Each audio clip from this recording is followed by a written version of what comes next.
Now let us begin with our political science and हम लोग कर रहे थे द चैप्टर दैट इज आपका लेजिस्लेचर। और लेजिस्लेचर का मतलब I had already told that एक ऐसा सिस्टम जो कि लॉ बनाता है, लॉ को रैटिफाई करता है, चेंज करता है, अमेंड करता है, दैट इज ऑल आपका legislature. Now let us come to the portion.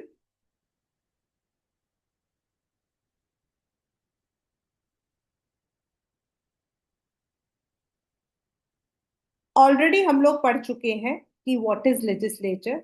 Then legislature के अंदर हमारे कौन कौन है, यूनियन मिनिस्टर, यूनियन के अंदर मतलब कि राज्यसभा किस पे बना सकता है, या फिर वो किस पे बना सकता है, लोकसभा किस पे बनाता है, बिल हमारे कैसे पास होते हैं, ये सब हम बना चुके हैं।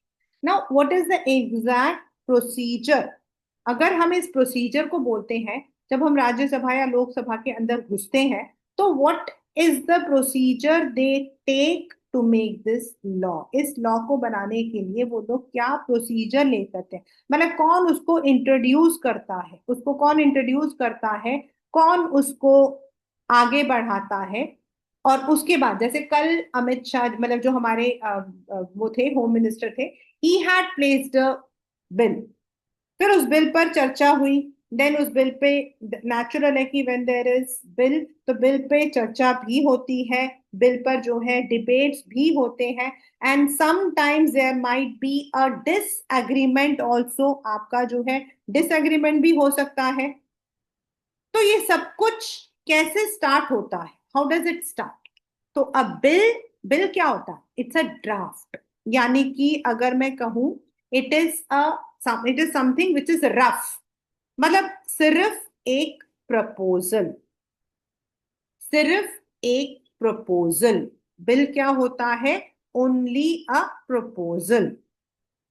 Now in this bill that can be a private members bill. Private member मतलब कोई भी नॉन मिनिस्टर, मतलब जिसके पास मिनिस्टरियल पोजीशन नहीं है, लेकिन वो कोई चेंज लेकर आना चाहता है, वो कुछ नया इंट्रोड्यूस करना चाहता है।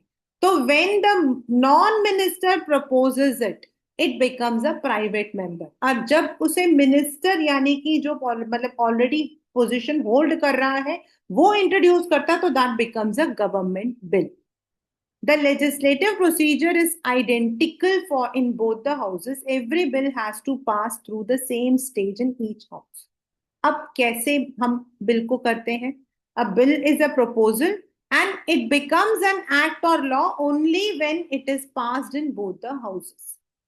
Bill is only bill. जैसे हमारे यहाँ पर रिजर्वेशन बिल है, विमेन का जो था, मतलब की प्रपोजल था, that was only a bill. It becomes an act when it is implement. जब उस पर चर्चा हो जाती है, दोनों तरफ से मत मिल जाता है, उसमें जितना हमें मेजोरिटी चाहिए वो मिल जाता है, उसके बाद वो प्रेसिडेंट के पास जाता है, वहां से साइन हो जाता है, then it becomes an act. तो पब्लिक बिल हमारा होता है जिसको एक मिनिस्टर, यानी कि जो रूलिंग पार्टी है, जो भी रूलिंग पार्टी है, वो उसको इंट्रोड्यूस करता है। एंड डेफिनेटली रूलिंग पार्टी कर रही है तो उसके चांसेस भी ज्यादा होते हैं कि क्योंकि उन्हीं के मेंबर्स आपके मेजोरिटी में होते हैं, तो normally it is easily approved. Second है आपका नॉन मिनिस्ट्रियल, यानी कि आपका private bill. It can be any member of parliament other than a minister, and it may be also by an opposition. And इसमें आपके जो है definitely there are lots of debates, negotiations. It may be not approved by the majority, क्योंकि भाई opposition है, non ministerial है, तो उसको सपोर्ट ना मिले। The bill can be inter, जो हम बिल इंट्रोड्यूस करते हैं उनको हम क्या क्या बिल बोलते हैं? फर्स्ट इज ऑर्डिनरी, मीन्स जिसमें फाइनेंस नहीं है। Any general matter, anything in general, कुछ भी हो सकता है। जैसे अभी वो मतलब अगर गवर्नमेंट चाहता है, अभी कल या परसों में हुआ है, डे बिफोर यस्टरडे, बहुत अच्छा बिल है, मतलब मैं तो बहुत खुश हो गई उसको देखकर। It's not related to me, but I was very happy. The government had introduced the bill to ban the money related जो आपके गेम्स होते हैं ऑनलाइन जिसमें पैसा लगता है, जिसमें सट्टेबाजी लगती है, उसको बैन करने के लिए उसमें उन्होंने तीन अलग अलग लिए कैटेगरी। एक जिसके अंदर आपका सोशल मीडिया से मतलब सोशल ऑनलाइन है वो ठीक है, अगर जनरल है वो भी ठीक है, लेकिन जिसमें आप सट्टेबाजी लगाते हो उन्हें बैन कर दिया। जैसे आपका उसमें एक नेम लिखा भी हुआ है, it is there in the news. तो ऑर्डिनरी बिल्स हो सकते हैं which may be of public interest, money bill जिसमें आपका टैक्सेस एक्सपेंडिचर जिसमें पैसा आपका इस जो है, जैसे अभी आई थिंक जीएसटी वाला आया था, इंट्रोड्यूस हुआ था, उसके अंदर कुछ चेंजेस आए थे, मनी यानी कि रिलेटेड टू फाइनेंस। फाइनेंशियल हो सकता है जो they are also finance but taxation public expenditure से अलग अलग कोई फाइनेंस, कोई नया वो लेकर आना चाहते हैं। कॉन्स्टिट्यूशनल अमेंडमेंट यानी कि अगर हम कॉन्स्टिट्यूशन के प्रोविजंस में कोई नया चेंज लाना चाहते हैं, जैसे 73rd एंड 74th अमेंडमेंट आया था हमारा, जिसके अकॉर्डिंग हमने लोकल गवर्नमेंट को एंटर किया था। पहले इंडिया के अंदर लोकल गवर्नमेंट नहीं था, अभी आप लोग लोकल उसमें पढ़ोगे, you will be reading it in the local government वाले में पढ़ोगे। 73rd amendment was for the rural and 74th for the urban. तो दैट इज आपका जिसमें कॉन्स्टिट्यूशन में कोई चेंज हम लेकर आना चाहते हैं वो। तो हमारे चार तरीके के बिल होते हैं, an ordinary bill, a money bill, financial, constitutional amendment bill. और इन सब के लिए जो प्रोसीजर्स होते हैं वो कैसे होते हैं वो अब हम पढ़ेंगे। Right, the constitution has lead separate procedures for enactment, मतलब ये एक्ट कब बन जाते हैं। फर्स्ट ऑर्डनरी बिल क्या है आपका, पहला first second and third reading, यानी कि रीडिंग का मतलब है इसमें हम जनरल डिस्कशन करते हैं। कमिटी फॉर्म होती है जो इस बात पर ध्यान देती है कि वेदर ये बिल इज राइट, मतलब उसमें हमारे जो एक्सपर्ट्स होते हैं उनको हम ऐड करते हैं और उसके बाद कंसिडर किया जाता है। फिर ये होता है in the first house that is in Lok Sabha. फिर the same thing it goes to Rajya Sabha, वहां पर भी इस पर जो है चर्चा होता है, कमिटीज जो राज्यसभा की वो इसको पढ़ती है, इसको कंसिडर करती है। Now it may B it may be passed, कोई अमेंडमेंट की जरूरत नहीं, कुछ इजी रहा, या हो सकता है कि कोई छोटे मोटे अमेंडमेंट हो, रिजेक्ट हो, या हो सकता है कि उस बिल पर कोई कार्यवाही हुई ना। So that can be there.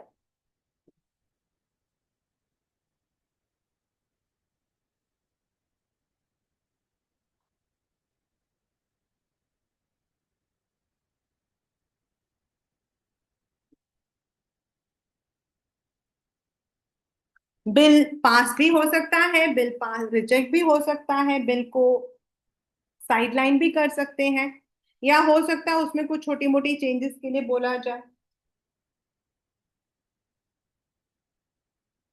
All the things are possible. Next is money bill. Ordinary bill आपके नॉर्मली आसानी से पास हो जाते हैं, but when it comes to money bill और financial bill there is definitely problems, क्योंकि that is आपका जो गवर्नमेंट हम पर टैक्स करता है, जो पैसों से रिलेटेड होता है वो हमारे मनी बिल्स होते हैं। राज्यसभा मनी बिल को 14 डेज तक रख सकती है but it can not completely refuse. Money bills पे जो पावर है वो लोकसभा का ज्यादा होता है। एंड आर्टिकल 110 जो है वो हमें मनी बिल्स की डेफिनेशन बताता है। दैट इज, किसको मनी बिल बोलते हैं, कोई भी नया टैक्स ऐड करना, अबॉलिश करना, चेंजेस करना अबाउट गवर्नमेंट जो पैसा लेती है। Now government also takes money, वो आरबीआई के थ्रू लेती है, it takes money from different segments, उसमें कुछ नया लेकर आना। The custody of consolidated fund, ये कंसोलिडेटेड फंड होता है एक कंप्लीट फंड जिसको साइड करके रखा जाता है for different purposes. Consolidated fund are for different purposes, इसका कोई एक पर्पस नहीं होता है। तो उनको किसके अंडर लेकर आना, बीच में अभी there was one debate on this कि द कस्टोडियल फंड जो था that was with some particular, मतलब किसी एक यूनिट के पास था, उसको उन्होंने चेंज किया था। देन इसमें अगर हम कुछ ऐड करना चाहते हैं, देन कोई इसमें खर्चा हमने किया है या हमें रिसीट मिला है, इन सब में कोई भी चेंज करके लेकर आना चाहते हैं, that comes under money bill.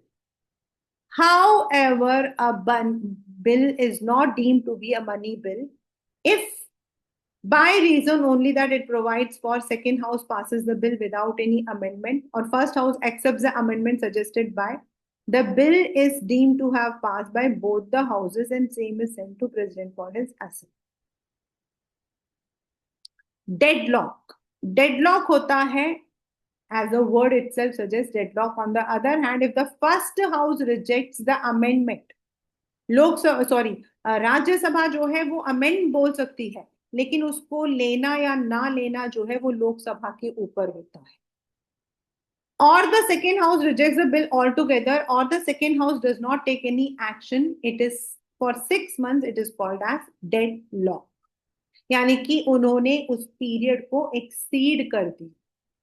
Joint session हमारे यहाँ कई बिल्स के लिए होता है जिसमें दोनों हाउसेस के आपके जो ये डेडलॉक को रिजॉल्व करने के लिए दोनों के दोनों हाउसेस के मेंबर्स को बुलाया जाता है, वोटिंग करी जाती है, and if the majority is received then the bill is passed. The bill is sent to president for his consent. They can only become a law once it is approved, and most of the time the president normally उसको accept कर लेता है. But sometimes मैंने आपको pocket veto का बताया था, मैंने आपको ये भी बताया था कि इंडिया के अंदर देर इज वन इंस्टेंस जब ऐसा पॉकेट वीटो कोई स्पेसिफिक वीटो पावर नहीं है. पॉकेट वीटो एक मतलब कि अनइंटेंशनली क्रिएटेड है जिसमें there is no provision in the constitution जो ये बताता है कि प्रेसिडेंट कितने टाइम तक उस बिल को अपने पास रख सकता है, और इस दौरान अगर प्रेसिडेंट या गवर्नमेंट चेंज हो जाता तो हो सकता है वो बिल जो है वो एक्ट ना बने. So that is pocket veto. He may give assent और he may withhold, he may send back for reconsideration और use pocket veto. So this is, और अगर वो असेंट दे देता है it becomes law. Most of the time it happens president gift दे देते हैं. Why? Because the bills which are introduced mostly are dealing with the welfare of the common people, इसीलिए प्रेसिडेंट जो है वो करता है. लेकिन देयर हैव बीन इंस्टेंसेस जब वो उसको रिकंसिडर करने के लिए, जब उनको लगता है इसमें कुछ चीजें बहुत ज्यादा मतलब कि it can not be practically used, it can not be practically implemented, तो वो रिकंसिडर करने के लिए भेज. Next is financial bills. As money bill के जैसा फाइनेंशियल बिल होता है आपका आर्टिकल 117 और 117 के 1 और 3 के अंदर. वो मनी बिल आपके सिंपल है, लेकिन फाइनेंशियल है आपका जिसमें यूनियन बजट है, जिसके अंदर you need all the legal amendments, taxation का पूरा चेंज आप लेकर आना चाहते हो. सिंपल है तो वो मनी बिल में आ जाएगा, लेकिन अगर आपको पूरा चेंज करना है, it is an umbrella legislation. Umbrella मतलब फाइनेंस बिल के अंदर ही आपके मनी बिल्स वगैरह आ जाते हैं. अम्ब्रेला मतलब it is a broader area, और उसके अंदर आपके जो टैक्सेस हैं, टैक्स प्रपोजल्स हैं, फाइन है या कोई पैसे से रिलेटेड पेनाल्टी है, लाइसेंस है, ये सब चीजें जो है हम लेकर आते हैं. यानी कि ओवरऑल सब कुछ which is related to finance will come under financial. Money bill specifically आपके स्पेसिफिक एरिया के लिए यूज होता है money bill. Right? If there is any doubt whether a bill is a money bill or not, the speaker of Lok Sabha makes a final decision. वो इस चीज को तय करता है इसको कौन से बिल का नाम दिया जाए. In this case, no court of law, neither house of parliament or president can overturn his decision. The speaker endorses a money bill when it is sent to Rajya Sabha for recommendation and then present to the president for assent. जो हमारा speaker है, ये याद रख लेना कि हमारे लोकसभा राज्यसभा के स्पीकर्स कौन है, ये आपको पेपर में हमेशा आते हैं. मनी बिल ये आपके पेपर का थोड़ा सा important, can be introduce in Lok Sabha and only on president's recommendation. Every bill of this nature is government bill and it is introduced by minister. Non ministers money bill को नहीं कर सकते. Rajya Sabha has limited power. मैं already बता चुकी हूँ. It can only keep it for 14 days and it has to send back with or without recommendation. और अगर राज्यसभा ने उसमें कोई रिकमेंडेशन दिया है तो लोकसभा के ऊपर है whether it wants to accept or reject it, because Lok Sabha has more power on money bill since it is dealing with the welfare of common people. In case of a regular bill, both houses have equal authority. Finally, when a money bill is presented to president, he has the option कि वो उसको withhold करे, वापस करे, या sometimes it might be a veto power. Right? With his prior permission, it is introduced. ये money bill के कुछ खासियत है. Financial bills, as said in Article 110, General Legislation, it is a bill that contains a borrowing clause but does not exclusively deal with borrowing. मतलब India कहाँ से लेता है, हमारा देश कहाँ से बोरो कर रहा है, इन सब के बारे में. In this, both of them can be introduced only in Lok Sabha, not in Rajya Sabha. कुछ बिल्स हमारे राज्यसभा में डायरेक्टली भी जाते. Both of them are introduced only on the recommendation of president. A financial bill is governed by same procedure जो ordinary bill में होता है, यानी कि it can be rejected, it can be amended, except that amendment other than reduction or abolition of tax cannot be moved in either house. President he taxes के ऊपर अपना say कर सकता है. In case of disagreement, अगर कोई disagreement होती है तो हम already ऊपर पढ़ चुके हैं, there can be a joint session, और joint session के अंदर हम majority लेकर इन bills को हम pass कर सकते.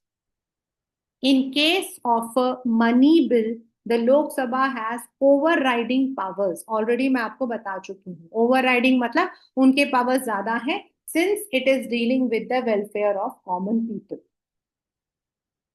In reckoning the period of 6 months, no account can be taken of any period during which other house is prologued or adjourned for more than 4 consecutive days. If the bill is under dispute, has already lapsed due to dissolution of Lok Sabha, no joint session can be summoned. ये तो common चीज है भाई. अगर लोकसभा इस दौरान elections हुए, Lok Sabha dissolve हो गया और बिल जो है वो एक्ट नहीं बना, तो कोई उसमें नहीं होता. ऐसे हमारे पास बड़े सारे बिल्स थे जिसको इंट्रोड्यूस तो किया गया था, लेकिन बाद में गवर्नमेंट चेंज हो गई, इलेक्शंस हो गए, वो बिल्स पर कोई मतलब कि there was no joint session, there was no decision. हो सकता है.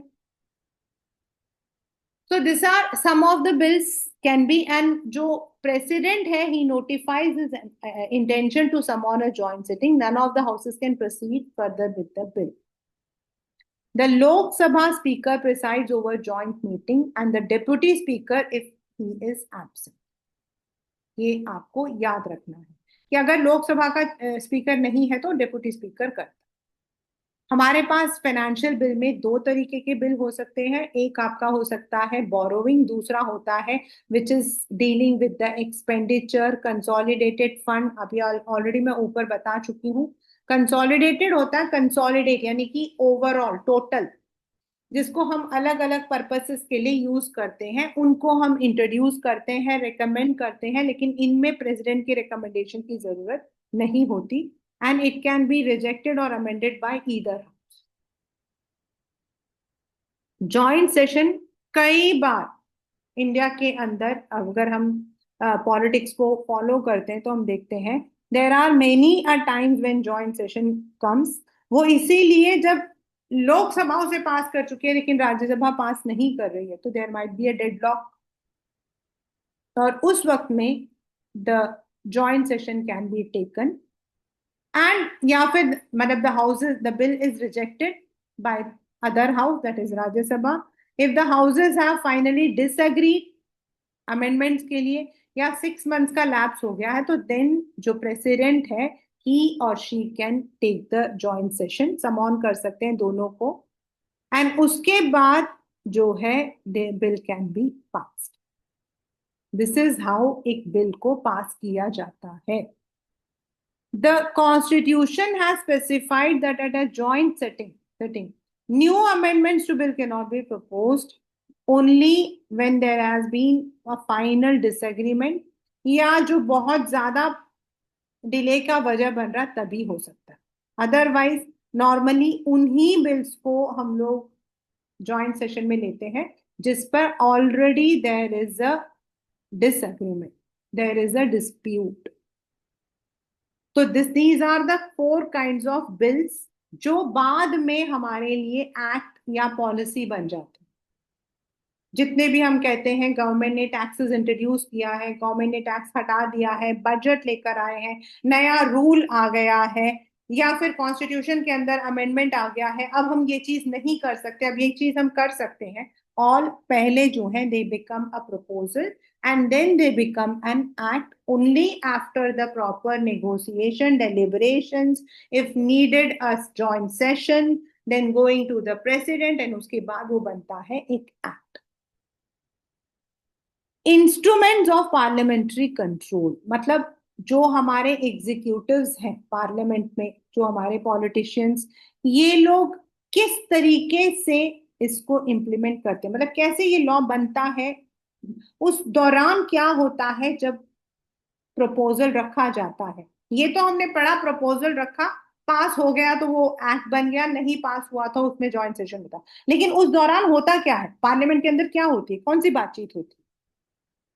पहला होता है policy making, implementation of law policy, और उसके लिए वो करते हैं डिलिब्रेशन एंड डिस्कशन, आपस में रखते हैं.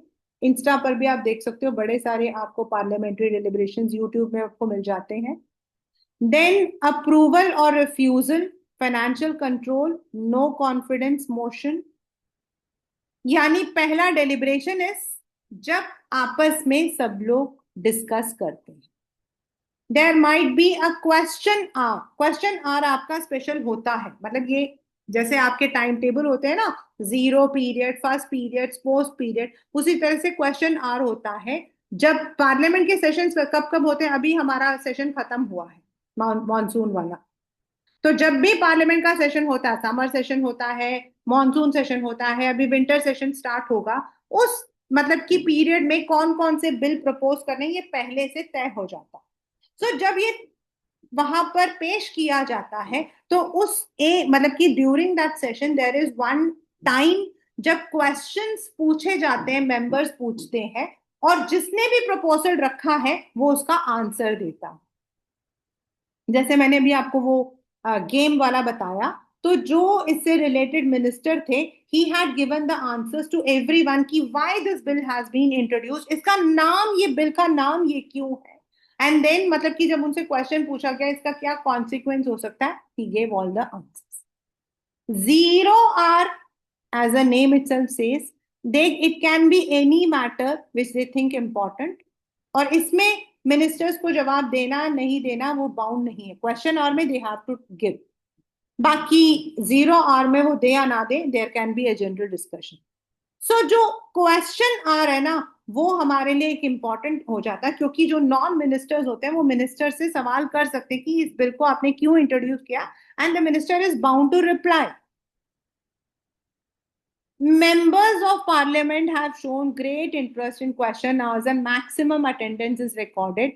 Most of the questions at eliciting information from the government on issues of public price rise हो गया, food grains का, atrocity on weaker section हो गया, ये सब इसके दौरान जो है वो करते हैं. इससे क्या होता है, हम गवर्नमेंट, क्योंकि it is just a question hour, तो हम कुछ भी रिकॉर्ड कर रहे हैं, कुछ भी बात कर रहे हैं, तो गवर्नमेंट जो है it has to give the answers. But sometimes बड़ा मजा आता है, इतना हीटेड आर्ग्यूमेंट हो जाता है, इतना हीटेड आर्ग्यूमेंट हो जाता है कि लोग जो है गुस्से में उठकर वॉकआउट कर देते हैं. क्या कर देते हैं, वॉकआउट. वॉकआउट का मतलब क्या होता है, निकल के चले जाते. This very common. अपना गुस्सा दिखा रहे कि भाई अगर आप क्वेश्चन को प्रॉपरली आंसर नहीं कर रहे हो तो how it is done.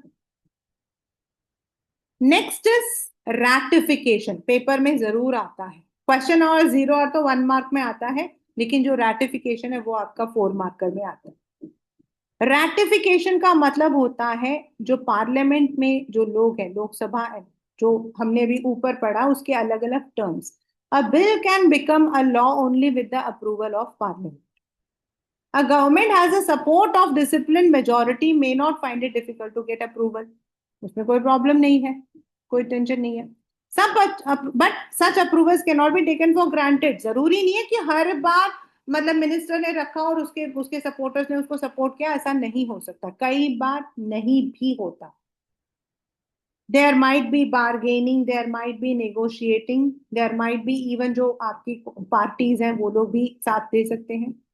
If the government has a majority in Lok Sabha, not in Rajya Sabha, as it happened in 1977 and 2000, the government will be forced to make substantial concession to get approval. Many bills, such as Lokpal bill, have failed enactment. Prevention of terrorism was rejected by Rajya Sabha. तो depend करता है कि जरूरी नहीं है कि हर bill जो हमें लगता है सही है वो पास हो। There might be a rejection also. Now पैसा कहाँ से आता है, गवर्नमेंट के पास पैसा कहाँ से आता है? All the taxes we are paying. हम जब रेलवे में जाते हैं तो जो हम रेल को ट्रेन को पैसा दे रहे हैं उससे आपका जो है पूरा जो रेल टूर मतलब की है वो चलता है हमारा। तो ऐसे हमारे पास कई एरियाज हैं जहां गवर्नमेंट हैज द पावर कि वो कहाँ से हमसे पैसा लेता है। स्टेट अपनी जगह लेता है और आपका यूनियन अपनी जगह लेता है। सो जो फाइनेंशियल कंट्रोल होता है उसके लिए पहले प्रॉपर आपका बजट बनेगा। ये बजट जो है ना, जैसा दिखाते हैं मूवीज में या ऐसा नहीं होता, this takes a long time. अभी अक्टूबर नवंबर के बाद से फाइनेंसेस डिस्कस होते हैं। जो फाइनेंस मिनिस्ट्री होती है वहां जो आपके एक्सपर्ट्स होते हैं वो लोग डिस्कस करते हैं। एंड देन जो फाइनेंस मिनिस्टर्स होते हैं और फाइनेंस में जो काम करते हैं they sit for more than 1 month. वो घर नहीं जाते हैं, they are not allowed to go to house, they all prepare this. और उसके बाद उस बजट को हम पेश करते हैं। Budget is only a proposal again कि दिस इज प्रपोजल, इस साल हमें इतना फायदा हुआ, इस साल हमें इतना नुकसान हुआ, इस साल हम इस नए ट्रेन को इंट्रोड्यूस कर रहे हैं, इस नए उसको इंट्रोड्यूस करें। तो बजट के अंदर हम ये सारी चीजों को जो है पेश करें। This obligation allows the legislature to exercise control over the purse string of government, यानी कि अगर ये नहीं होगा तो गवर्नमेंट अपनी मर्जी से चला सकती है। The legislature may refuse to grant resources to government. This seldom happens because the government ordinarily enjoys the support of, मतलब लेजिस्लेचर क्यों रिफ्यूज नहीं करती है, ग्रांट मिलते हैं गवर्नमेंट को जगह जगह से। Nevertheless, before granting money, the Lok Sabha can discuss the reason for which the government require money, because it can be misuse of the fund. और इसको हमें कहाँ से पता लगता है? कंपनीज में हमारे ऑडिटर्स होते हैं। कंपनीज की जितनी भी डीलिंग्स होती है ना उसके लिए हमारे ऑडिटर्स होते हैं, जो चार्टर्ड अकाउंटेंट वगैरह होते हैं, बाद में ऑडिटर्स होते हैं। वो ऑडिट करते हैं एक एक पैसे का। आई रिपीट, एक एक पैसे का, रुपए का नहीं, पैसे का। Similarly for the government we have a separate government मतलब कि वो, और उसको हम बोलते हैं comptroller and audit general, CAG.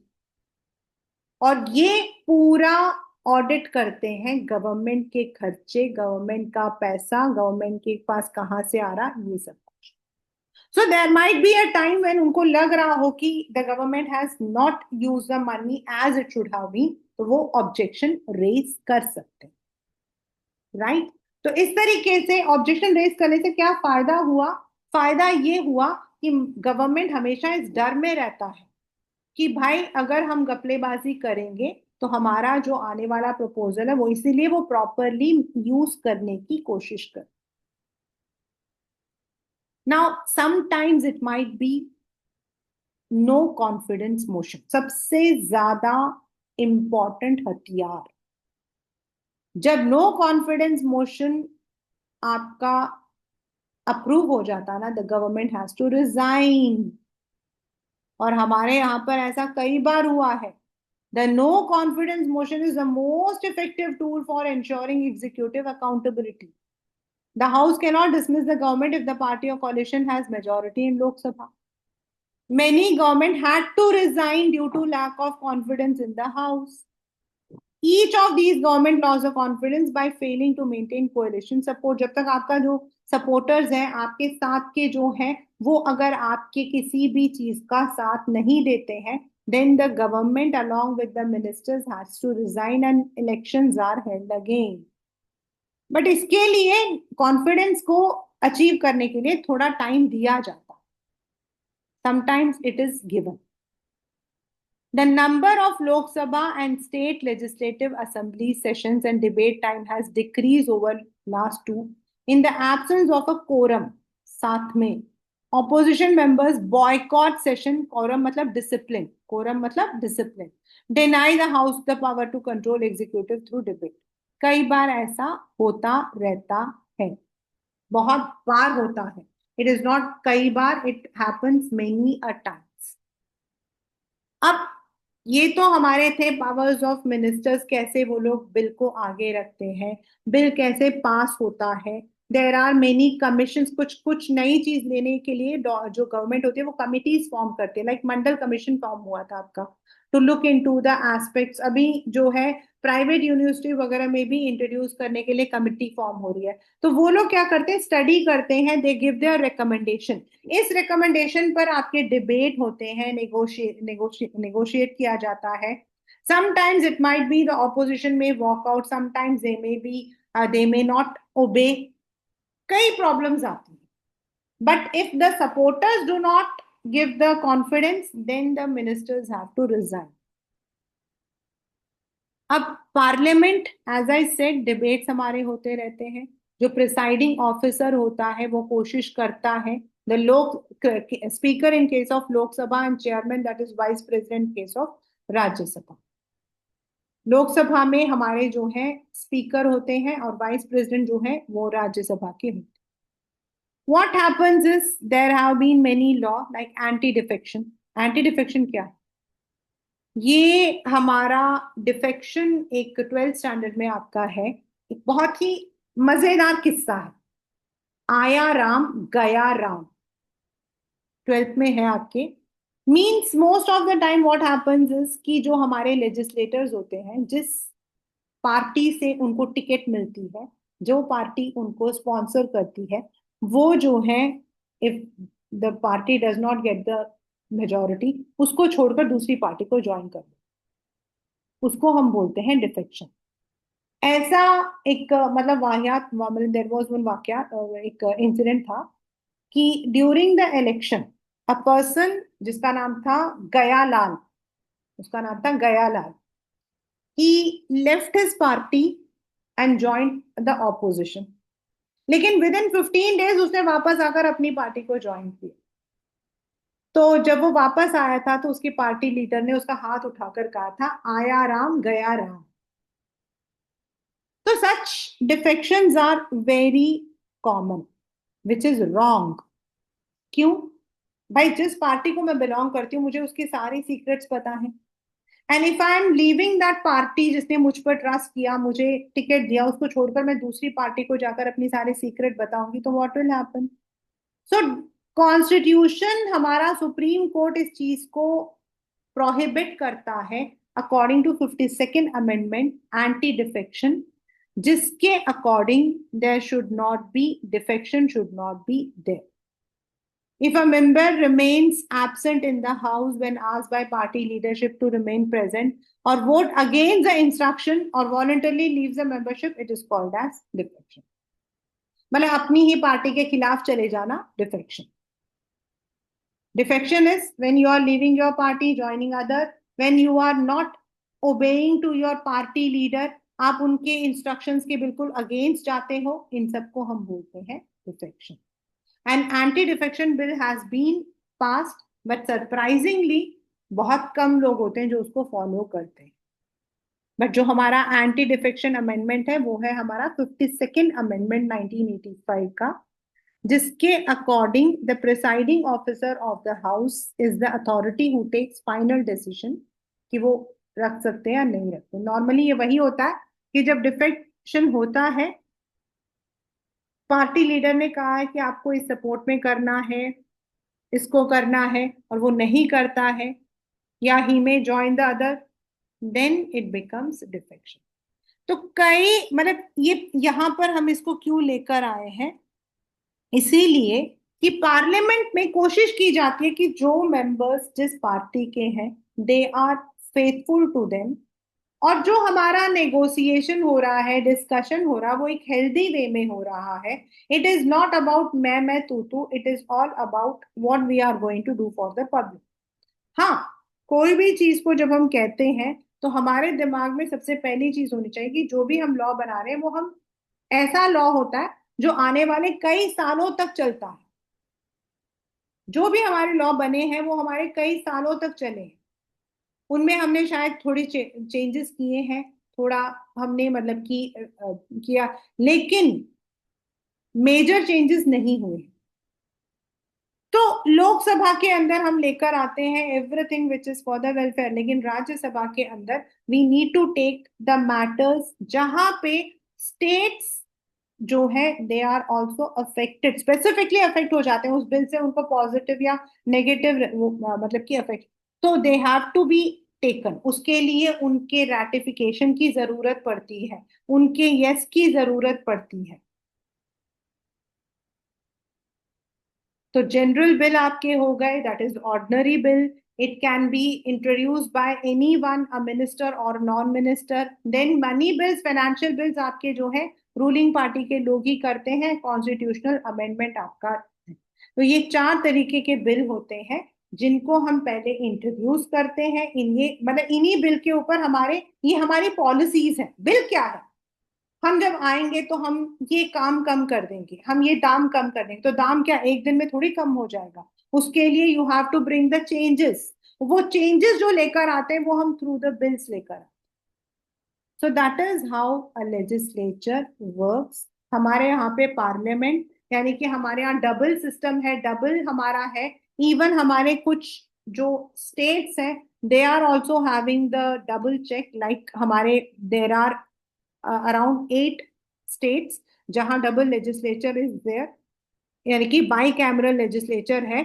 और इन सब के थ्रू क्या होता है, डबल कंट्रोल होता है, डबल बार चेक होता है, और then anything which is proposed becomes an act. Anything which is proposed an amendment it takes place. इससे क्या होता है, जब इतने सारे लोग बैठते हैं and when they discuss there is a healthy discussion, और उसकी वजह से क्या होता है, you get a healthy answer also. आप जो काम कर रहे हो you are not working for self, you are working for the public. और पब्लिक वेलफेयर जब हम कहते हैं तो उसके लिए we need to go through a proper discussion.